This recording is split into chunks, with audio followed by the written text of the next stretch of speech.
of all, I really do enjoy fried chicken and watermelon. Exactly, I do too. Doesn't make me a racist. But I think really what you're saying, I agree with, is that, too many people keep the water stirred up. And when the water is stirred up and muddy and confusing, the people listening to the media or watching the reading the things in the paper is they cannot make logical decisions. And so people, like you say, they don't know what's going on because they're all stirred up all the time, making these really stupid remarks about, this and that and racism and guns, and it's just goofy. And we're in a bad situation right now. Well, the political elite have obviously fostered this because, as you said, the fog of war, it confuses us, it confounds us. But won't it end up making the country really have problems if they've got school kids obsessing and crying over brown paper bags, while meanwhile Obama is butchering the Bill of Rights and Constitution, along with the Republicans? That's what I think. My rant, for those that read Rich Dad, Poor Dad, my whole rant for the last 20 years has been, why don't we have financial education in our schools? Why are they talking about brown bags and fried chicken and watermelon? And when you look at, and I'm not Republican or Democrats, I don't have a dog in that fight. Same here. But when you have a president who comes from Hawaii like I do, and he went to one of the richest schools in Hawaii, but the guy knows nothing about money. And when you have a guy who knows nothing about money, but actually comes from a poor background, that poor background is going to affect their view on people who make money, people who are rich. And I think really that's the biggest problem, because from President of the United States down, senators and congressmen, military officers and all that, millions of people today who work for the government now expect the government to take care of them. Like Detroit went bankrupt because they couldn't pay for pensions. And why is that? Why is Obama going to make more money after he's president than when he did when he was working? Why are senators and congressmen paid exorbitant pensions when they only work for one term? At the same time, you have millions of poor people or people who are struggling, people who own businesses who may never be able to retire. And that's a crime. And that's why I say, why isn't there financial education in our schools? That's right. They have demonized making money, saving money, how to build a business.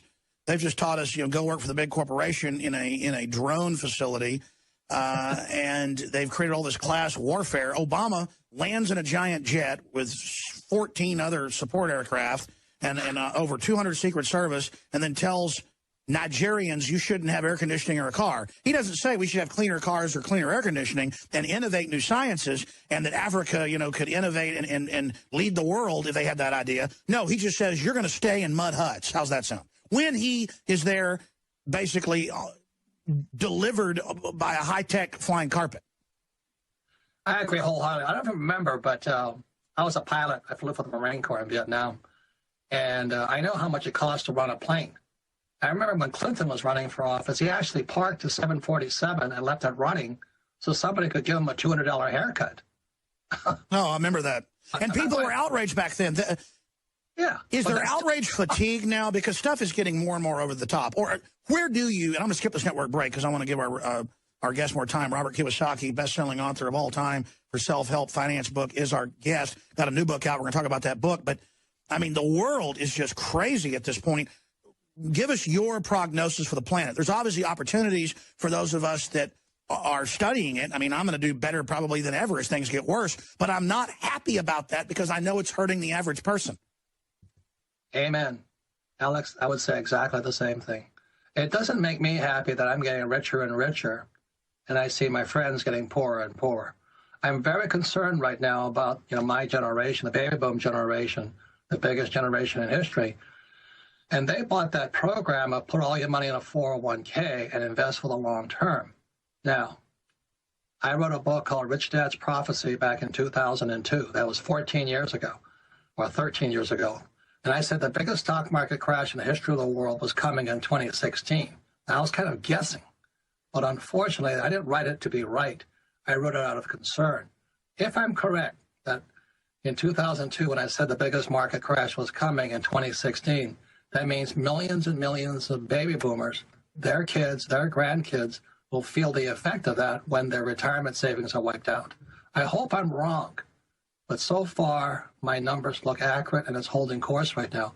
So I don't write because I want to be rich or poke fun or be righteous.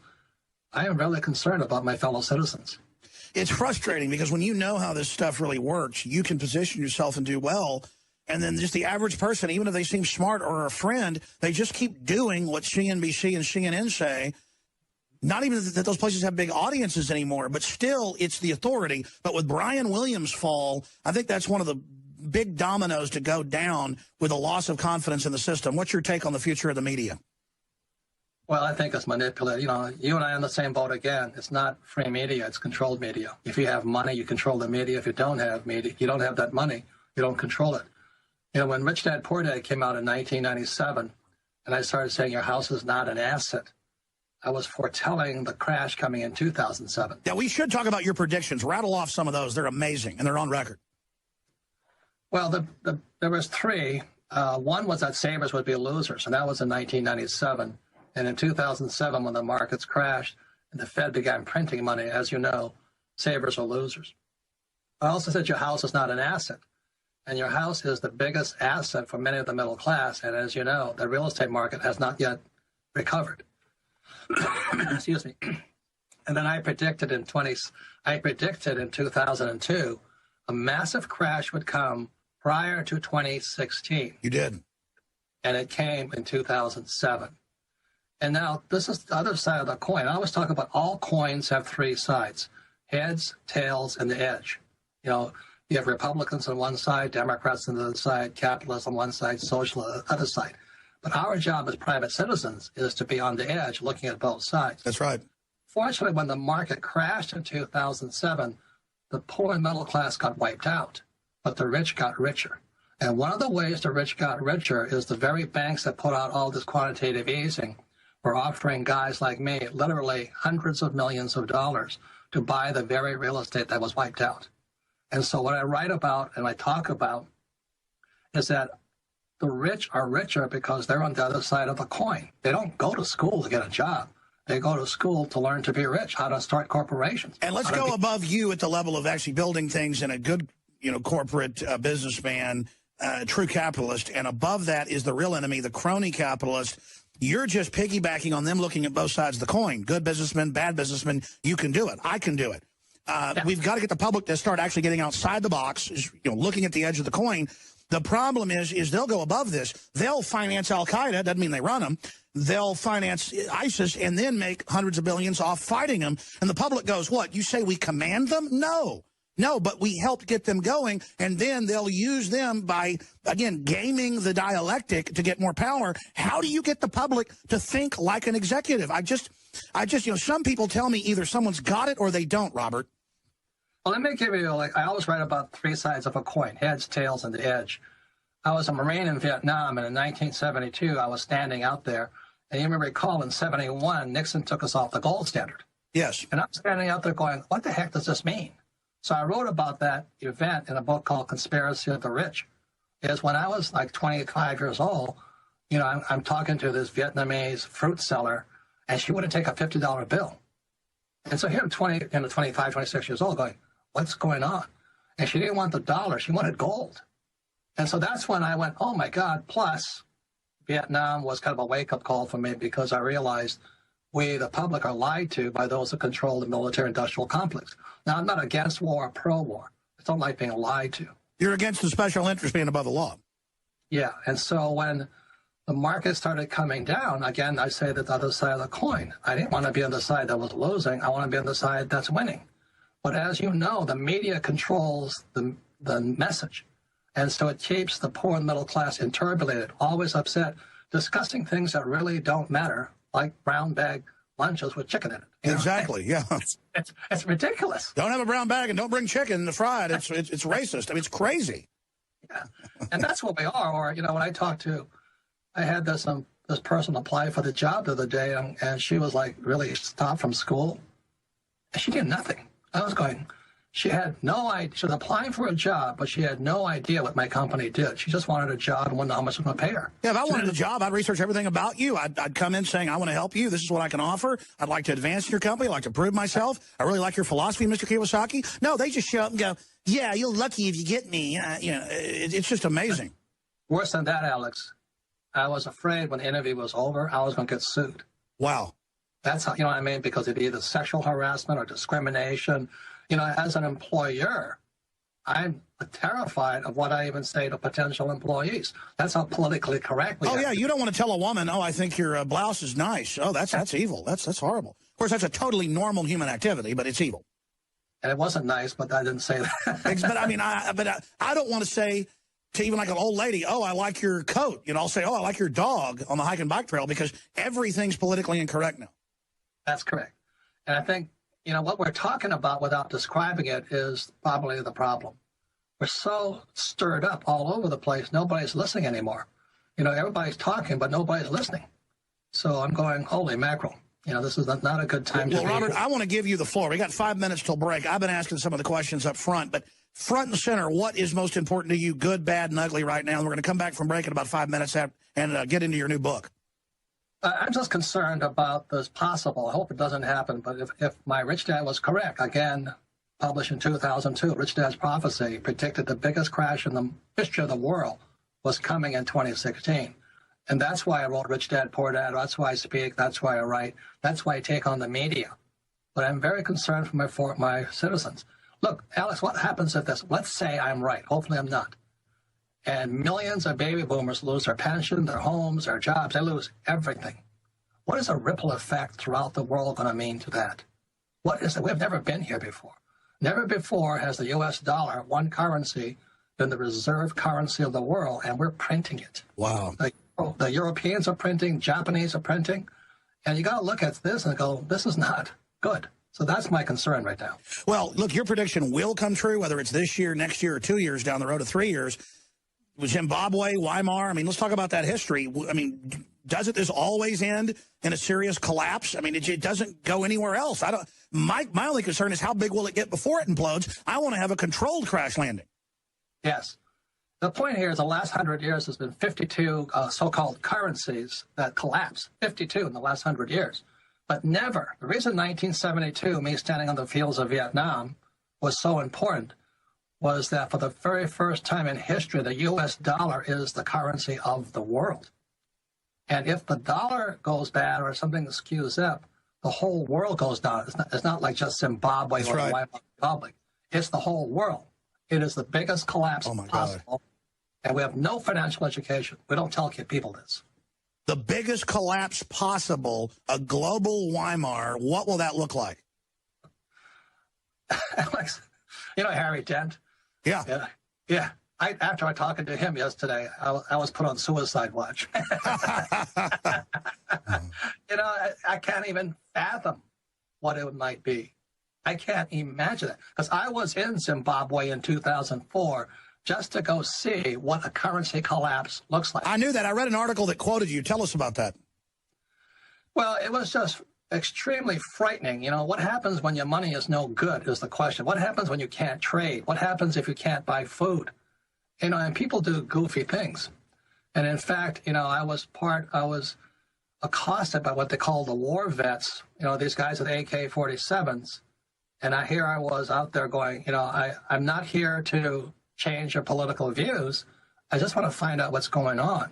But they didn't care. They were afraid I was part of the CIA or something, which I'm not. But I'm going, hey, I'm just here to find out. But it was so tense. You know, there was a little woman, she was about probably 80 years old. The war vets went to her farm in Zimbabwe and kicked her off. And I saw this little lady, she comes up to me and she says, you know, they're just screaming at me in Afrikaans, which I don't speak. But it was just the futility. After 400 years, she and her husband lose the farm their parents gave to them. And I don't know if that's going to happen here, but it's frightening. The thing I did find out in Zimbabwe was what kind of triggered the collapse of the Zimbabwe dollar was a thing called retirement pensions. That's right. And the U.S. is sitting in the same precarious position right now. Wasn't it government pensions? Any kind of pension. Yeah. With millions of people counting on the government pension to keep them alive when they retire.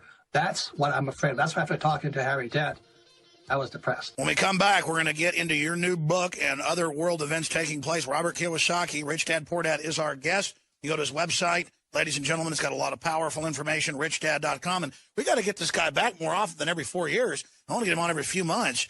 And we'll also open the phones up So stay with us. We'll be right back on the other side. 800-259-9231. Teleprompter-free radio, TV. Robert KYOSAKI is our guest. RichDad.com, his new book, Second Chance for Your Money, Your Life, and Your World, and Our World. I am going to be listening very carefully to what he has to say. I remember back when his first big book, other books came out in the late 90s, my dad was like, you got to read this, you got to read this, you got to read this. My dad's been pretty successful in business, smart guy. And so I read it. And it just like, yeah, that makes sense. That makes sense. I had kind of instinctively already agreed with so much of it, but I did learn a lot. But I tell you, I can't wait to read his new book. I've read 5 or 6 of his books, and they're excellent. I've tuned in when I get a chance online to his radio show. So you can find that on his website as well, richdad.com. And the reason I have other talk show hosts on my show is I don't care. I hope Robert has 1 billion listeners. I'm not some egomaniac. I know he's not as well. George Norrie has me on. He's got 16 million terrestrial listeners. I only have about 5-6 million terrestrial listeners. Altogether, about 20 million online and YouTube and the rest of it. But he has me on because he wants to try to save the country and have a free system. I mean, we're all kind of in the same mindset here. We're fellow travelers, not in the socialist way, but in the opposite way, a true capitalist way. So we got to stick together. So if you want to defeat the globalists, get his book, read it, give it to others. If you want to defeat the crony monopoly capitalists that are discrediting capitalism, get his book. Listen, socialism, once it comes in, is so horrible, it always ends up getting reversed. So we've got a very good shot at beating this. The question is, can we beat it before we get really deep into it? And we're starting to get deep into it. So I hope you get his book. I hope you go to InfoWarsLife.com to get our great nutraceuticals, Survival Shield, Nascent Iodine X2. It's not like any other iodine out there. Consult your physician. It's true iodine. I don't call it nascent so much because the other nascent brands out there, we've had them looked at, they're not really nascent. This is pure iodine, 99999, just boom. I mean, it's not bound. It's not an alcohol. It's an organic palm oil. It's injected as a gas in a patented secret process that the Russians invented. It's life-changing. It's the good halogen. Goes in, just pulls the garbage out, supercharges the energy. You use super male or super female vitality that we have discounted the month of February with it, 20% off. It's just, I don't know, what is it, like 18, 19 different concentrated herbs. The women's has a couple extra. That's why I get confused on the numbers. That are just known to give you more vitality, energy in the gym, your libido. I mean, believe me, just try it. You'll be a repeat customer. And regardless, you're supporting the First Amendment and freedom and liberty and folks that promote the Second Amendment and sovereignty and family rights and property rights. So if the political class ever can be defeated, the insider political class, the crony class, it's when we, the people, start voting with our dollars consciously. And it's starting to happen with organic food, you name it. And that's why it is an absolute essential that you buy the T-shirts, you buy the books, you buy the films, and pass them on to others to wake them up, but also fund our operation. InfoWarsLife.com or 888-253-3139. At the end of the day, money for me is about putting fuel in my truck so I can drive to the Grand Canyon and show my kids. It's not about I got money, look, I'm waving around some $100 bills. It's about I have freedom. And I try to use the money we've made to build a platform to promote your freedom because we're in this together. We all hang together or hang separate, as Benjamin Franklin said. This is a critical time of change, and the enemy's trying to take over in this point. We can seize this opportunity and really change things for the better. There are times in history when more happens in a decade than happened in the previous 100 years. We're setting our future destinies right now. Every major economist, philosopher, historian agrees. We're in a critical point right now, the beginning of it. The next 5 to 10 years. I want to see if Robert agrees with me. And then we're going to go to some phone calls, 800-259-9231, 800-259-9231. But it's so important now to tell friends and family about radio shows you like and pass it on. It's so important to promote other podcasts. It's so important to support our local affiliates and their sponsors. It's so important to buy the products because if we build it and you come, this will become the new pastime. If you want to expose an evil culture, become the new culture. Make art. Compete. Our ideas are like snow cones in hell, and they're selling flamethrowers in hell. People want to buy what we got, and we're selling freedom for free, but we need the platform to put it out. So go to InfoWarsLife.com, InfoWarsStore.com. Check out the over 800 products on the site now. Most of it we can get shortwave radios, T-shirts, you name it, made in America. Some of it's not at a lower price. We let you make the decision. InfoWarsStore.com, InfoWarsLife.com, or 888-253-3139. Again, Second Chance for Your Money, for Your Life, and for Our World is the new book. And he is joining us right now. It's 8 lessons in military leadership for entrepreneurs. I want you to talk about your book and any other issues you want to get to, and then I want to take a few phone calls, Robert. Yeah, first of all, 8 Lessons of Military Leadership is a book coming out in a couple of months. Well, I can't wait to read that one, too. Yeah. And Second Chance is about where we are today, and people may need to change some of the things they're doing. If I could mention Second Chance, if I show it up to you, I love what you do because you give people like me, people with a different point of view, a chance to speak, versus what happens on television a lot of times. I'll put one person with one point of view and a person with another point of view, and they yell at each other. And we learn nothing. The plan is to teach us how to fight with each other and never actually come together. Yeah. So I appreciate what you do, and I agree with you. You know, cash has only one thing: it's put fuel in your tank, and to keep your business going, keep your programs going, and support, you know, people and messages you like. So I agree wholeheartedly with you. The reason I wrote Second Chance is because of all the confusion. So if I could be bold and show you a picture from the book here, what you'll see here are pictures. And although it's a very big book, the reason I made it in pictures is so that you didn't have to listen to the people yelling back and forth. Also, what happens for many people is when they read economic terms, they get confused. So Second Chance, part 1 especially, is everything's in pictures. So a 10-year-old kid could read it, an adult could read it, and the best thing about it is parent and adult, or old guys and young guys, could discuss the pictures rather than get confused about all the economic jargon that's thrown out there, like what is the GDP versus NDA and all this stuff. It's just pictures. So when you have a Second Chance about pictures, you can explain to your family, your kids, by pointing, because you know your kids will probably not read it, but they can see the pictures. And I think that's what makes the book different. Like, I'm not pushing an agenda. When you see, like I said, in 1971, 1972, when I was in Vietnam, you know, I went, oh my God, I better wake up. You know, something's happening here. And that's when Nixon took us off the gold standard. And if you know what happened, we started printing, and the biggest boom in history ever took off. We have never been this high, 17,000 Dow. Then in 1978, this is all in pictures in Second Chance. In 1978, the 401k came out. And basically what that was, the 401k was, the big corporations were saying to the little employees, hey, you're on your own, dude. You know, if you run out of money when you retire, it's no longer our problem. So when you see the 401k from that perspective, like it's the other side of the coin, and you look at the pictures, then you can start making different decisions for you, your family, and your life. What do you make about the big banking cartels worldwide, and now they're floating it here at the State of the Union, the government, quote, taking over private 401ks and education 401ks to, quote, protect them, but throwing in class envy that these are, you know, lazy trust fund kids when the average thing's like $25,000. I mean, that's really scary when they start sniffing around the pension funds, the private pension funds. I mean, that's what we're talking about here. And healthcare. Yeah. The whole thing. You talked about socialism versus capitalism. You know, I was a Marine. I fought for capitalism. I didn't fight for socialism. You know, when people say, what happened to the American dream? The American dream has gone to the entitlement mentality. And I look at all our senators and congressmen and presidents. They all expect the government to take care of them. And what's going to happen, if I'm correct, in 2016, and the whole stock market house of cards comes down, that means everybody who's counting on the government or the IRA or their 401k, they may be up the creek without a paddle. So that's why I started the Rich Dad Company back in 1997. What do you recommend? I can't wait because I haven't bought your book yet. I'm going to buy it. I'm going to read it because I need to get my act together. I mean, I'm always learning more. I can't wait, though, till the other book comes out, 8 Lessons in Military Leadership for Entrepreneurs. Give us a sneak peek on that.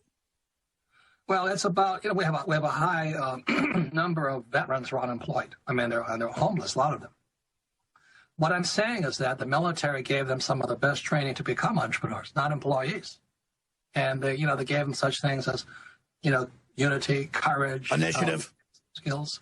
And so most of our veterans are actually natural entrepreneurs, except when they come back from the war, they're trying to fit into the corporate world. A lot of them just don't fit. So 8 Lessons for Military for military leadership is about how every military person, from the lowest private to the general, are already good entrepreneurs because they have great training. Flesh that out a bit, then I want to take some calls because it is fascinating. I found vets do real good in my operation because I just say, here's the mission, have integrity, report news, have an open bias of telling the truth, and from perspective of freedom, get out there. We want people to really dominate and break big stories. And I found people like Joe Biggs, they just get out there. They get it. They have a mission. I turn them loose. Yeah. Like when I was, I was a Marine pilot, flew the helicopter gunship. And if my major came down to me and says, hey, Lieutenant, take out that machine gun nest, he didn't say, well, I don't feel like it. I mean, you did it or died. I mean, that is how Marines and most military people are trained. What type of gunship? Was it a Cobra or what was it? Both. I flew the Huey gunship and the Cobra gunship. Wow, I'd like to have you on about that. That's interesting.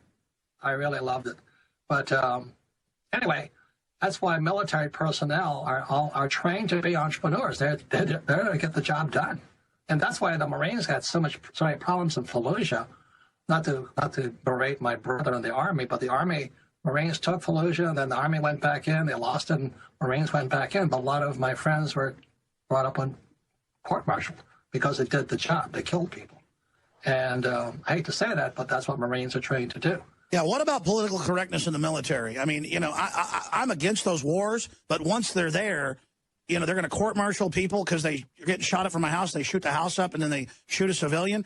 I mean, you can't blame the individual, in my view. I'm sorry. It's disgusting. My friend is a 3-star general, and he has to be politically correct.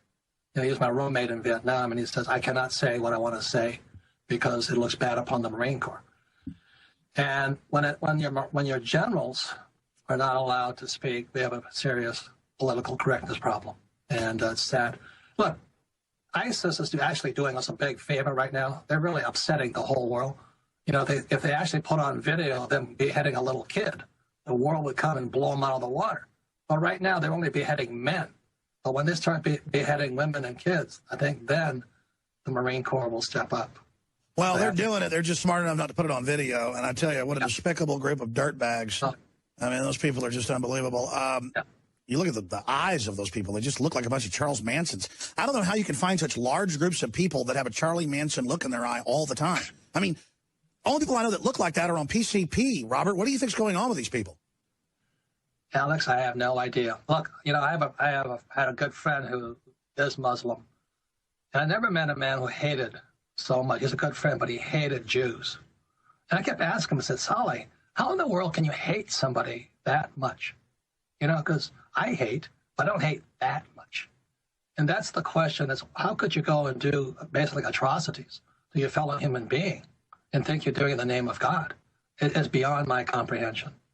So that's why I think we need to be stronger, but we also take different approaches that neutralize this ISIS threat. Well, of course, and the West helped set up ISIS to take out Syria. Now it's come back. It is a mess. You ready to take some phone calls, Robert? Sure. Let's do it. Mike in Virginia, you're on the air with our guest, the author of the new book, Second Chance. Go ahead. Yeah. First off, I can't believe I got on. But anyway, I have a question. I have some silver. I have some gold. I got a lot of silver, let's put it that way, and some gold. My house has been paid for years ago, 20 years ago. What else can I do to help protect? You know what I mean? That's a great question. Congratulations for having silver. I like silver personally. I love gold. I have a lot of gold and silver. And the difference is between your philosophy and my philosophy is I like debt. You see, the reason I teach people how to use debt is because debt is the new money. See, what happened after 1971 when Nixon took the dollar off the gold standard? The dollar became debt. And so when the financial pundits are telling the poor middle class to get out of debt, what the rich are doing is using debt. Ask your banker this question. Does a banker want your savings, or does he want you to borrow millions of dollars from him? And this is simple, but it's also complex. There's different philosophies. I would either go with the pay for your house, but get one at a good bargain, stay in it forever, and then run entrepreneurial businesses and do things like that and come up with new products. Or you can go with the whole debt model in businesses, but you got to be smart, pretty darn smart, to go with your model. I think that's the only problem with your model, Robert, is that if you know what you're doing, it's the best model. It's what the insiders use, but the general public is going to get basically screwed over because they're not going to actually follow what you say. Try to explain it to people. Well, amen. You said, if you don't have any financial education, don't do what I do. And the reason I wrote Second Chance, I got it in 3 parts: the past, the present, and the future. And again, there's pictures throughout the same whole thing so that your kids can understand it. But what you do is up to you. I learned my financial education began with my rich dad, who was my best friend's father, at age 9, teaching me to play Monopoly. And for about 30 years, we played Monopoly, adults. And today, as an adult, I play Monopoly as an adult. For the formula is 4 greenhouses, 1 red hotel. So in 2007, when the markets crashed, unfortunately, millions were losing everything. Guys like me were going to the very banks that set up the crash and saying, would you give me a couple of $1 million to go do this?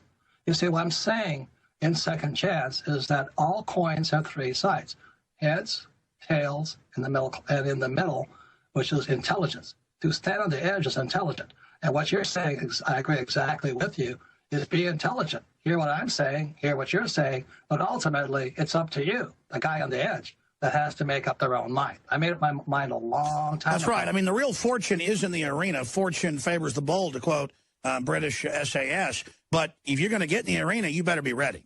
Alex Jones here, back live. We've got 6 minutes in this segment, 5 minutes after that, and then our guest has got to leave us. We're going to look at endocrine disruptors on record and household items and a big way to boost your health with Dr. Edward Grip coming up, and other news in the next hour.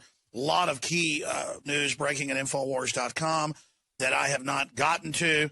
Stuff like elderly man facing 10 years over unloaded flintlock pistol. Just amazing story. Walking while Jew, what they're not telling you. And if people attacking Jews in Europe get political support, or now this sit-in Black Lives Matter, where black folks go in and kind of rough up and get in white people's faces, this is just racism being promoted, and it's more divide and conquer. We should all just come together for freedom. I know it's a liberal cause celeb to hate Jews, but it's going nowhere. And the globalists are promoting it. And I assure you, every Jew on the face of the earth was teleported to the moon, we would still have major problems. So it's a scapegoat, it's an excuse, and it's sick. That's all I have to say on the subject. We're going back to our guest, richdad.com, Robert Kiyosaki. Let's go ahead and go to Chris in Washington, then Vincent, Bubba, John, Eric, and others. Chris, your question for Robert. Yeah, my question is, I lost a job of 12 years, turned the 401k into an IRA Roth at a credit union, and I'm wondering if that's really a safer place to put it. I also have recently put it into my wife's name, so she's a Japanese national. I could wire it to Japan. But I'm wondering if those accounts would be frozen, would even keep me from wiring funds internationally. And is the 401k Roth, because it's a credit union, make it more safe? Again, I'm going to say all coins have 3 sides: heads, tails, and the edge. I don't have an IRA, I don't have a 401k, and I don't have a Roth, simply because my rich dad taught me how to manage my money without the control of the government. See, the 401k and the Roth IRA are government, vehicles, basically. And they're doing their best to get the poor and middle class to do something for their retirement. Now, that's good for most people. I wouldn't do it. I'm concerned about them because the market's at all-time tops. So like I've always said, what you do is up to you. What I do is what I can do. For example, if Mark Zuckerberg called me right now and says, hey, why don't you start Facebook? I can't even use my cell phone, much less, create a. So you got to financially be involved in what you know. Yeah. And what your experiences are and all this. Like, a farmer would do something different. A secretary would do something different. A doctor would do something different. But and I'm not against it, what the big banks have trained us to do is go to school, but they give us no financial education. Save money, which means give their money to the bank, pay your taxes, get out of debt, and invest for the long term in the stock market. I don't do that. And that's what Second Chance is about. Because you can't put all your eggs in one basket, Chris. But I mean, obviously, what do you think of his idea of getting money out of the country? Yeah, you better talk to an attorney because I'll just tell you this much. They're cracking down very, very hard. That's right. I talked to a lot of famous people that left the country years ago. And they're cracking down so hard right now. If you do anything even smells illegal, you're in trouble. Robert Kiyosaki's also co-authored 2 books with Donald Trump, and a third Trump book for 2016 is being developed. We can get him on routinely when these books come out. We want to jam in a few more questions or comments here with the callers. And listen, I can have a Harry Dent on who disagrees with gold and silver, and then have a KYOSAKI on that agrees with it. I can have a Jim Rogers on. We're giving you different perspectives, but from basically an honest perspective about how stuff's rigged at the top. And the only way to survive is to know how things are rigged and basically play off of that while you expose it. I think that's what we're getting at here today. But Vincent, specifically, finishing up your question, you were going to do real estate, but you saw what was happening in it. Go ahead, your question. I guess my the thing that became problematic to me is, how does a person succeed in a business or in real estate if so many people are living off of subsidies and things like that, and jobs are just kind of vanishing? I've noticed a lot of businesses here where I live have just closed down. Well, that's one thing about real estate, is you got to be in the right area to be investing in it. A good question, Vincent. Robert, when is the right time to invest in real estate? Well, the first thing is, I've been in real estate probably 45 years, and I started back in 1973, I believe. I took a little infomercial class, $385, and I learned how to buy real estate for nothing down. But as the instructor said to my little class, I was still a Marine, he says, your education begins when you leave the class. You have to go out and practice. So I went out. His instruction was, each person in the class had to go look at 100 properties, not buy anything, but write an evaluation of it, and then buy something. Unfortunately, what our schools teach you is don't make mistakes. And so most people don't want to go through that process of looking at 100 properties, making a lot of mistakes, being stupid all the time. And then finally the lights go on in your head. If you're going to do real estate, stocks, bonds, currencies, goldfish, whatever you want to do, you have to go through that process of Absolutely. You gotta lose to know how to win, to quote Aerosmith. Well, you've got to make mistakes to learn. And that's why my poor dad, like I said, a PhD, head of education in the state of Hawaii, graduated from college in less than 2 years. The reason he was not successful is because he never made any mistakes. So when he got fired from his job as head of education for the state of Hawaii, after running for candidate for lieutenant governor as a Republican in the Communist Republic of Hawaii, he couldn't work. He didn't know what to do. Here is a guy, a PhD. He's unemployed at age 50. And that's the monopoly cult system versus the free market, and the cult system's taking over, folks. John in Texas, you're on the air. Go ahead. Alex, I was in high school back when Nixon took us off the gold standard. And the first thing I noticed that through the 1950s, everything I paid 5 cents or 10 cents for, comic books, soda pop, candy bars, everything started climbing. That's right. And it hasn't stopped since. And what I want to ask your guest is, he really thinks 2016 is when the brakes are going to burn out on the inflation engine and everything's going to go to hell? My answer is the job of a prophet is to be wrong. I mean, Alex and I are the same guy. We're just different nationalities. We're trying to tell people, wake up. Don't be a victim of it. Yeah, we're giving you our best guess. It doesn't mean we know everything. Yeah, we're doing our best. We're kind of like Howard Stern. We're shock jocks trying to say, hey, wake up. Take a look around, see what's going on. Don't just do as you're told like they do in school. So I don't know. I hope it doesn't happen in 2016. But if it does, like a Boy Scout, are you prepared for it? I'll just say this last thing here is this. When that market comes down, the rich are going to get richer. What are you going to do? That's right, because they're going to be prepositioned, and there's things little guys can do, and then you'll get bigger. And we need the patriots, the liberty lovers, the conservatives, the classical liberals to know this stuff, so it's not